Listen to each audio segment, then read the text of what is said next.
이번 시간에는 우리 컨트롤 선택하는 방법에 대해서 같이 한번 살펴보도록 하겠습니다. 자, 컨트롤을 선택하는 방법에는 이렇게 네 가지가 있습니다. 하나씩 하나씩 선택할 거냐, 아니면 연속적인 거 컨트롤을 선택할 거냐, 비연속적으로 뚝뚝 떨어진 것들 선택을 할 거냐, 아니면 전부 다 선택할 거냐 해서 이렇게 네 가지 있습니다. 하나씩 하나씩 선택을 할 때는 내가 그냥 클릭만 해주면 돼요. 해당 컨트롤을 클릭하거나 레이블을 클릭하게 되면 그것들이 이제 선택이 됩니다. 그 다음에 연속적으로 쭉 붙어있는 거 내가 선택을 하겠다라고 하게 되면 그냥 드래그해서 잡아주면 돼요. 드래그해서 상품 번호, 분류, 상품명 요 세 가지를 내가 범위 잡겠다라고 했을 때 그만큼 마우스로 드래그해서 놔주면 그만큼 이제 연속적인 그런 컨트롤들이 전부 다 선택이 됩니다. 내가 만약에 상품 번호, 분류, 상품명, 판매가, 매입가하고 이렇게 다섯 가지가 있을 때 내가 텍스트 상자만 범위 잡겠다라고 했을 때 요만큼 이제 범위 잡고 손을 띄면 지금처럼 이렇게 범위가 잡힙니다. 그 다음에 이제 내가 비연속적으로 뚝뚝 떨어져 있는 거 컨트롤을 선택하겠다라고 했을 때는 첫 번째 거 선택하고 키보드에서 컨트롤 키 누르고 두 번째, 세 번째, 네 번째 이렇게 선택해주면 잡혀요. 또 컨트롤 말고 또 첫 번째 거 선택하고 시프트 키 누르고 두 번째 거, 세 번째 거, 네 번째 거, 다섯 번째 거 이렇게 선택을 해도 잡힙니다. 해서 여기서는 비연속적인 거 선택할 때 시프트 컨트롤 둘 중에 하나를 이용하더라. 시프트라고 해서 연속적인 게 아니에요. XX에서 컨트롤을 선택할 때는 시프트도 비연속적인 컨트롤 선택할 때 그때 사용이 된다. 그거 헷갈리시면 안 돼요. 우리 윈도우에서는 시프트가 연속이었지만 XX에서 이제 컨트롤 선택할 때는 시프트가 비연속입니다. 그 다음에 내가 이 모든 컨트롤을 다 선택하겠다라고 했을 때는 지금 제가 파란색으로 표시한 만큼 우리가 마우스로 드래그해서 이렇게 잡아도 되는 거고요. 아니면 키보드에서 컨트롤하고 A 단축키를 눌러도 그렇게 선택이 됩니다. 그래서 선택하는 방법에는 이렇게 네 가지가 있어요. 여기서 여러분들이 정확하게 기억하셔야 되는 게 비연속적인 거, 시프트 컨트롤 둘 다 비연속적인 거 선택할 때 사용된다. 요거 윈도우랑 헷갈리지 말고 정확하게 기억하고 지나가시기 바랍니다. 자, 컨트롤을 이동시키는 방법에는 크게 두 가지가 있어요. 우리가 마우스를 이용해서 끌어서 이제 이동시키는 방법이 있고, 그 다음에 메뉴가 됐든 단축키가 됐든 그런 것들을 이용해서 이제 우리가 이동시키는 방법이 있고, 이렇게 두 가지가 있습니다. 예, 첫 번째 이제 마우스 이용하는 방법 먼저 볼게요. 자, 지금처럼 이렇게 XX가 있을 때 이제 여기서 이제 전체 이동도 한번 시켜보고 레이블하고 컨트롤하고 따로따로 이동도 시켜보고 시켜보자고요. 내가 여기서 상품 번호라는 걸 내가 이동시키고 싶어요. 상품 번호에 보게 되면 이제 레이블도 있고 텍스트 상자도 있고 이렇게 두 가지가 있죠. 이런 레이블이 됐든 컨트롤이 됐든 이런 것들을 먼저 선택을 합니다. 선택을 하게 되면 지금처럼 이렇게 주황색으로 잡혀요. 그 상태에서 내가 움직이게 되면 얘랑 얘랑 같이 움직여요. 자, 상품 번호를 또 선택하고 아래쪽으로 내리게 되면 또 같이 움직입니다. 그래서 얘랑 얘랑은 같이 연결이 되어 있어요. 제목하고 이런 데이터가 나타나는 이런 컨트롤들은 같이 연결이 되어 있습니다. 그래서 같이 움직여요. 그때 이제 선택을 하고 나서 이 주황색 테두리에다가 내가 마우스를 갖다 놓게 되면 지금처럼 이렇게 십자 화살표 모양으로 그렇게 변경이 돼요. 마우스가. 그때 이제 우리가 내가 원하는 위치로 이동시켜 주면 돼요. 내가 만약에 이 두 개 분류하고 상품명을 둘 다 옮기고 싶다라고 하게 되면 둘 다 선택한 상태에서 내가 주황색 이 선에다가 마우스 갖다 대면 십자 화살표 모양이 나온다 그랬죠. 그때 이제 마우스로 드래그해서 옮겨도 그렇게 두 개가 같이 이동이 됩니다. 근데 나는 이제 레이블이랑 요 컨트롤이랑 따로따로 움직이고 싶어요. 따로따로 움직일 때는 어떻게 하냐? 이렇게 특정 레이블을 내가 선택하게 되면 왼쪽 위에 이렇게 까만색 점이 있어요. 여기를 보고 우리가 이동 핸들이라고 합니다. 이 이동 핸들에다가 마우스를 갖다 놓고 내가 움직이게 되면 이제 레이블만 움직여요. 내가 컨트롤을 선택하고 나서 이 이동 핸들에다가 마우스 갖다 놓고요. 움직이게 되면 또 이 컨트롤만 그렇게 따로 움직입니다. 이렇게 해서 따로따로 또 움직일 수 있더라. 따로따로 움직일 때는 뭘 이용한다? 이동 핸들이라는 거. 요거 이용해서 우리가 이동시킬 수 있더라. 그 다음에 이제 매입가라는 걸 제가 이제 옮길 텐데 여기서 이제 그냥 옮길 때 그냥 마우스만 드래그 하는 게 아니라 시프트 키를 같이 누르고 내가 드래그 하게 되면 위에 있던 이런 다른 컨트롤들 있죠. 이런 것들과 이제 가로 세로 위치를 맞춰가면서 이제 내가 이동을 시킬 수 있습니다. 이렇게 해서 마우스를 이용하는 방법에는 이렇게 여러 가지가 있습니다. 여기서 따로따로 이동시킬 때는 뭘 이용한다? 이동 핸들 이용한다 라는 거 요거 기억하시고요. Shift 키를 누른 채로 내가 이동하게 되면 다른 컨트롤들과 가로 세로 위치를 맞춰서 우리가 이동시킬 수 있더라. 그거 잘 기억하시기 바랍니다. 그 다음에 이제 이동시킬 때 이제 리본 메뉴 우리가 메뉴 이용하는 방법이 있고 그 다음에 단축키, 키를 이용하는 방법이 있고 이렇게 두 가지가 있습니다. 이동을 하겠다라고 하게 되면 원래 위치에서 없어졌다가 이제 새로운 위치로 가는 거죠. 그래서 여기서는 그냥 잘라내기 붙이기 하는 거예요. 잘라내기 붙이기 하는 거. 컨트롤 X, 컨트롤 V에서 잘라내기 붙이기해서 그렇게 이동도 시킬 수 있습니다. 그래서 이때 잘라내기 붙이기를 하는데 내가 컨트롤을 클릭하고 나서 잘라내기 붙이기를 하게 되면 전체가 한꺼번에 이동이 돼요. 컨트롤이랑 레이블이랑 같이 이동이 되는데 내가 레이블을 클릭한 다음에 잘라내기 붙이기를 하게 되면 레이블만 이동이 됩니다. 요게 좀 특이하죠. 요거 잘 기억하셔야 돼요. 그리고 내가 컨트롤의 위치를 세밀하게 조정하겠다라고 했을 때는 우리가 키보드에서 컨트롤 키를 누른 상태에서 방향키 있죠? 방향키 위아래 왼쪽 오른쪽 방향키를 눌러서 세밀하게 그렇게 조금씩 이동시킬 수도 있습니다. 우리가 좀 전에 이제 마우스로 이동시키는 거 했었죠. 그렇게 이제 마우스로 이동시키게 되면 레이블하고 컨트롤 관계가 계속해서 유지가 돼요.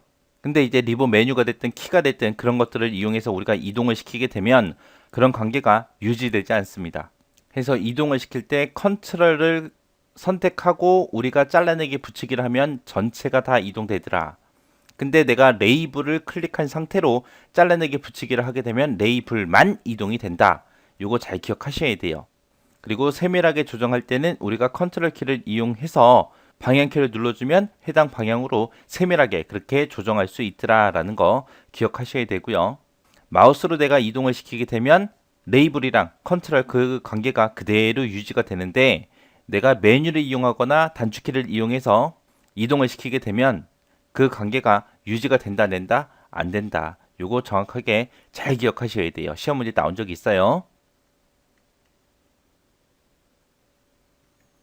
크기 조절할 때는 이제 하나씩 우리가 크기 조정도 할 수 있고요. 여러 개 한꺼번에 잡아놓고 우리가 크기 조정도 할 수 있습니다. 하나씩 이제 크기 조정할 때는 이제 마우스를 이용해서 우리가 원하는 크기로 이제 드래그해서 크게 해주면 되고요. 여러 컨트롤 크기 조정할 때는 이제 여러 개 컨트롤 선택을 해요. 선택을 한 상태에서 우리가 메뉴 이용하는 거. 폼 디자인이라는 도구에 가게 되면 정렬이라고 있고요. 거기 가게 되면 이제 크기 및 순서 조정이라는 게 있어요. 그곳에 가게 되면 이제 크기 공간이라는 게 있는데 그곳에 들어가 보게 되면 이제 자동도 있고 눈금의 맞춤도 있고요. 가장 긴 길이에, 가장 짧은 길이에, 가장 넓은 너비에, 가장 좁은 너비에 해서 이렇게 여러 가지가 있습니다. 이런 것들 중에서 내가 원하는 거 선택을 하거나 이제 마우스로 크기 핸들을 드래그해서 우리가 여러 개를 한꺼번에 크기 조절도 할 수 있습니다. 자, 그럼 직접 한번 보자고요. 이렇게 있을 때 지금처럼 크기 조정하겠다라고 했을 때 내가 메이커라는 이 텍스트 상자가 있어요. 이거 크기 조정하겠다라고 해서 얘를 선택을 했습니다. 그렇게 되면 얘가 이동 핸들이라 그랬죠. 얘 말고 옆에 보게 되면 주황색 점 찍혀 있는 곳 있죠. 얘네들을 이용해서 이제 크기 조절하는 거예요. 그래서 이곳에다가 마우스를 갖다 대게 되면 지금처럼 이렇게 크기 조절할 수 있게 마우스 모양이 변합니다. 그 상태에서 이제 내가 마우스로 드래그해서 내가 원하는 크기대로 크게 하거나 이제 작게 하거나 그렇게 해서 조절할 수 있어요. 이게 이제 하나의 컨트롤 크기 조정하는 방법이요. 그래서 이런 것들을 보고 우리가 조정 핸들이라고 그렇게 불러요. 이런 점들 보고 얘는 이동 핸들, 나머지 것들은 전부 다 크기 조정 핸들이요. 내가 만약에 여러 개 컨트롤 크기 조정하겠다라고 했을 때는 여러 개를 전부 다 선택을 해요. 선택을 싹 다 해놓고 그리고 우리 메뉴 이용하는 거예요. 우리 폼 디자인 도구에 가게 되면 우리 정렬이라고 있습니다. 이 정렬에 가게 되면 크기 및 순서 조정이라고 여기 있어요. 여기서 이제 크기 공간이라는 게 여기 있는데 얘를 클릭해서 보게 되면 이제 메뉴가 쭉 나오죠. 여기 보게 되면 뭐 자동도 있고 가장 긴 길이에 가장 짧은 길이에 눈금에 맞춤 가장 넓은 너비에 가장 좁은 너비에 하고 이렇게 여러 개가 있습니다. 이곳에서 이제 내가 원하는 거 선택해주면 이제 그거대로 바뀌어요. 크기가. 자, 레이블 크기 한번 바꿔보자고요. 레이블 싹 다 잡아놓고요. 우리 메뉴에 들어가서 내가 가장 넓은 너비에 얘를 선택하게 되면 지금 아까 상품 번호라는 요 칸이 제일 넓었거든요. 그 크기에 맞게 다 크기가 조정되는 거예요. 그리고 내가 이거를 다 선택해 놓고 그 다음에 크기 공간에 들어가서 자동이라고 선택을 하게 되면 그 글자 각각의 레이블마다 들어있는 글자 크기에 맞게끔 그렇게 자동으로 조절이 되는 겁니다. 자, 이렇게 해서 내가 원하는 거 이 메뉴에서 내가 선택해서도 할 수 있더라. 컨트롤 크기를 내가 만약에 세밀하게 조정하겠다라고 했을 때는 우리가 Shift 키를 누른 상태에서 방향키 위아래 왼쪽 오른쪽 방향키 있죠. 그걸 눌러서 우리가 세밀하게 조정도 할 수 있습니다.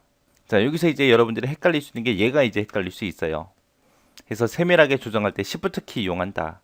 우리가 앞에서 이동하는 방법에 대해서 배웠는데 그때 이제 세밀하게 조정할 때는 컨트롤 키를 눌렀거든요. 근데 이제 크기 조정할 때는 이제 시프트예요. 키가 바뀌었습니다. 그래서 둘 다 세밀하게 조정하는 건데 이제 크기를 바꾸냐 아니면 이동을 시킬 거냐 거기에 따라서 컨트롤하고 시프트하고 두 가지 있습니다. 얘가 헷갈리니까 잘 기억하시고 지나가셔야 돼요. 그래서 크기 조정할 때는 마우스를 이용해서도 우리가 할 수가 있고 이런 메뉴를 이용해서도 우리가 크기 조정할 수 있다. 그렇게 기억하시고 지나가시기 바랍니다.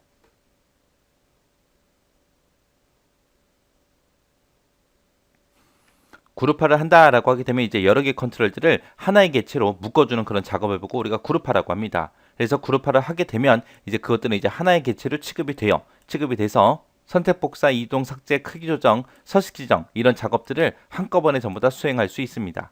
자, 그룹을 이제 설정하거나 해제할 때는 우리가 메뉴를 이용해야 됩니다. 해서 내가 그룹 설정을 하겠다라고 하게 되면 일단은 여러 개를 먼저 쭉 선택을 해야죠. 여러 컨트롤을 싹 다 선택해 놓고 폼 디자인 도구의 정렬에 크기 및 순서 조정이라는 곳이 있어요. 거기 들어가게 되면 크기 공간이라는 게 있는데 그곳에서 이제 그룹이라는 거 내가 얘를 클릭해 주면 됩니다.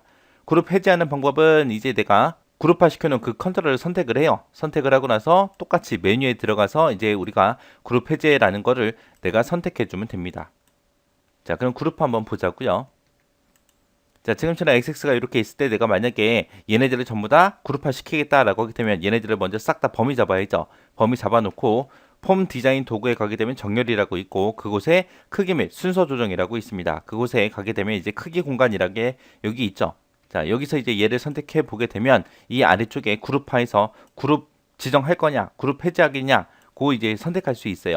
그래서 여기서 이제 그룹이라는 걸 내가 선택을 해주면 지금처럼 이제 그룹이 설정이 됩니다. 그래서 내가 어떤 개체가 됐든 한 개를 선택하게 되면 이 전체가 전부 다 선택이 돼요. 그래서 내가 움직이게 되면 이것들이 한꺼번에 다 같이 움직입니다. 삭제도 되고 복사도 되고 서식 지정도 되고 크기 조정 같은 것도 한꺼번에 전부 다 돼요. 내가 만약에 그룹 해제를 하겠다라고 하게 되면 똑같이 해주면 돼요. 얘네들을 먼저 선택해 놓고 그리고 크기 공간에 들어가서 그룹 해제라는 걸 선택해 주면 이제 그룹이 해제가 됩니다.